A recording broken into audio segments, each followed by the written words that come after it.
सिर्फ फोड़ दूंगा अपना, तुम्हारा नहीं। 15.41 ऑप्शन में है। तुम उन लोगों में से हो जो सामान आ गया आपका 97.5 रुपए का, और वो आपको 2 रुपए देने लग गया ना उल्टा दुकानदार, तो गुथ जाओगे उल्टे 50 पैसे और दे। आपको मतलब नहीं है 50 पैसे चलते हैं कि नहीं चलते हैं। अगर वो तुमको 1 रुपया भी देगा ना, ले भाई 1 रुपया ले जा, 50 पैसे नहीं चलते ना, उल्टा फेंक के मारोगे 1 रुपया, मुझे तो 50 पैसे ही चाहिए, मेरे 2.5 रुपए बन रहे हैं तेरे ऊपर। अगर आप 100 का नोट दोगे तो तुम्हें 3 देगा तो 1 रुपया दे दोगे, उल्टा 50 पैसे ही ला, कहीं से भी ला। उन लोगों में से हो तुम? ये सवाल बताओ।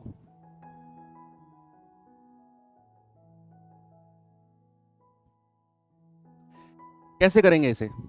देखो ये ऑप्शन कुछ इस कदर दिए हुए हैं फ्रैक्शन में, तो इनको फ्रैक्शन में बदल दो। अगर ये ऑप्शन ऐसे बार में दिए होते तो मैं किसी और तरीके से करता, फिर मैं 0.12121212 4-5 बार लिखता, 0.666666 4-5 बार लिखता, 0.333333 4-5 बार कैलकुलेट करता। लेकिन ये फ्रैक्शन में दिया हुआ है तो इनको भी आपने फ्रैक्शन में लिखना है। 0.12 और 12 के ऊपर बार है तो मैं इसे लिखूंगा 12/99, माइनस 0.6 के ऊपर बार है तो 6/9, प्लस इसको लिखेंगे 3/9। पहले तो आप इन दोनों को सॉल्व कर लो, या जरूरत नहीं है, आप क्या करो इनका डिनोमिनेटर बराबर बना लो, तीनों का डिनोमिनेटर बराबर बना लो। ये 99 है, ये 9 है, तो अगर मैं 11 से ऊपर नीचे गुणा कर दूं 99 बन जाएगा। यहां भी 11 से ऊपर नीचे गुणा कर दो तो 12/99 माइनस 66/99 प्लस 33/99 बराबर हो गया ना। अब आप जोड़ लो भाई, प्लस प्लस वाली संख्या को अलग जोड़ लो, 33 और 12 45 में से 66/99 कितना आएगा, माइनस का 21/99। तो 3 से जाएगा 7 बार और 3 से जाएगा 33 बार, यानी कि माइनस का 7/33। ऑप्शन नंबर डी मेरा सही है, माइनस का 7/33। 5 वर्ष के लिए 9% साधारण ब्याज पर निवेश किए गए x रुपए पर उतना ही ब्याज मिलता है जितना कि 4 साल के लिए 5% साधारण ब्याज पर y रुपए पर मिलता है। एक्स वाई का रेशियो भाई, 5 वर्ष के लिए 9% साधारण ब्याज निवेश किए गए x रुपए पर कितना ब्याज मिलेगा? आप कहेंगे सर मूलधन गुणा दर गुणा समय बटे 100, और 4 साल के लिए 5% साधारण ब्याज पर y रुपए पर, तो मूलधन गुणा दर गुणा समय बटे 100, और दोनों का ब्याज बराबर है ऐसा सवाल ने बोला है। तो 45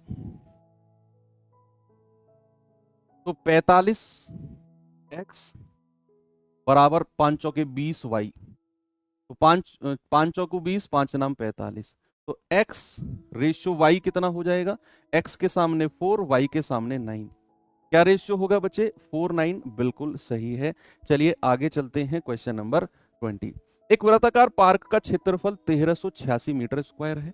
यदि पार्क के चारों ओर अंदर की तरफ 7 मीटर चौड़ा रास्ता बिछाया गया तो भैया रास्ते का क्षेत्रफल कितना होगा? What will be the area of the path? तो यहां पर सवाल कहता है कि एक रास्ता है, क्या कहता है बच्चा? ये रास्ता है, कह रहा है अंदर की तरफ 7 मीटर अंदर, इससे 7 मीटर अंदर आ जाओ। अगर मैं इससे 7 मीटर अंदर की तरफ आता हूं, अगर मैं इससे 7 मीटर अंदर की तरफ आता हूं तो कुछ इस तरीके से, यानी कि ये अगर केंद्र है तो ये बाहर का रेडियस होगा, ये अंदर का रेडियस होगा, और जो इन दोनों का गैप है ये 7 मीटर है। ये क्या है बच्चा? 7 मीटर। हमें इस रास्ते का ही क्षेत्रफल बताना है। We have to find the area of this path.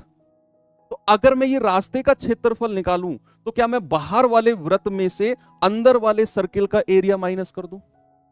तो बाहर वाले सर्किल में से अंदर वाले सर्किल का एरिया माइनस करने पर ही एरिया ऑफ पाथ मिलेगा हमें। अब बाहर वाले का सर्कल हमें दे रखा है 1386, अंदर वाले का हमें पहले रेडियस निकालना पड़ेगा, जो कि बाहर वाले रेडियस में से 7 माइनस करके मिलेगा हमें। तो यानी कि इवेंचुअली आपको बाहर वाले का रेडियस पता करना है, यानी कि पाई आर स्क्वायर बराबर 1386। तो यहां से 22/7 गुणा आर स्क्वायर बराबर 1386, 22 छिक्के 132, 22 दिया 66, आर स्क्वायर कितना हो गया, 7 या 21, 441। तो आर कितना हो जाएगा, under root of 441, that is 21। तो यानी कि बाहर वाले का रेडियस, बाहर वाले सर्किल का रेडियस मिल गया हमें 21। और अगर मैं अंदर वाले का रेडियस पूछूंगा तो आप कहेंगे सर आर में से 7 माइनस कर दो, ये वाला 7, यानी कि 21 माइनस 7 ये आ जाएगा 14। तो अंदर वाले का एरिया कितना हो गया, पाई आर स्क्वायर, 22/7 और 14 गुणा 14, तो 7 दूनी 14, 42, 22 दूनी 44 गुणा 14, 14 चौका 56, 5, 14 चौका 56 और 5 61।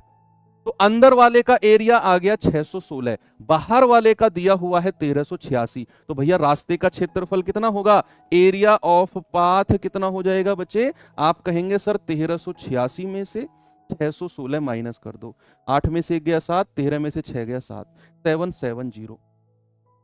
क्या ये क्वेश्चन बिना इतने सॉल्यूशन के हो सकता था, हो सकने के एक चांस है, 100% नहीं। अब वो चांस क्या है कि जब भी आपके पास मेंसुरेशन का ऐसा क्वेश्चन आए जिसमें पाई का यूज हो रहा हो, किसका, पाई का, तो आप ऑप्शन चेक करो कि जो ऑप्शन 11 से कटेगा वो आपका आंसर होगा नहीं, हो सकता है। तो यहां पर क्या ये 11 से कटा, नहीं, ये 11 से कटा, नहीं, ये 11 से कटा, नहीं, 3 ऑप्शन 11 से कट गए, चौथा सही हो जाएगा। लेकिन क्या होता अगर 2 ऑप्शन 11 से कटते, फिर तो आपको जाना पड़ता। इसीलिए मैं कह रहा हूं कि शुरू में 1 सेकंड में चेक कर लो, 3 ऑप्शन कट रहे हैं तो ठीक है, नहीं तो बेसिक से जाना पड़ेगा। ओके, चलिए आगे बढ़ते हैं। अब हम, ये आपका होमवर्क क्वेश्चन है बच्चे, उम्मीद करता हूं आज का प्रैक्टिस सेट अच्छा रहा होगा। बाकी मुलाकात होगी कल एक और बढ़िया से प्रैक्टिस सेट के साथ। इस वीक का लास्ट प्रैक्टिस सेट हम कल करेंगे। Thank you, have a good night, जय हिंद।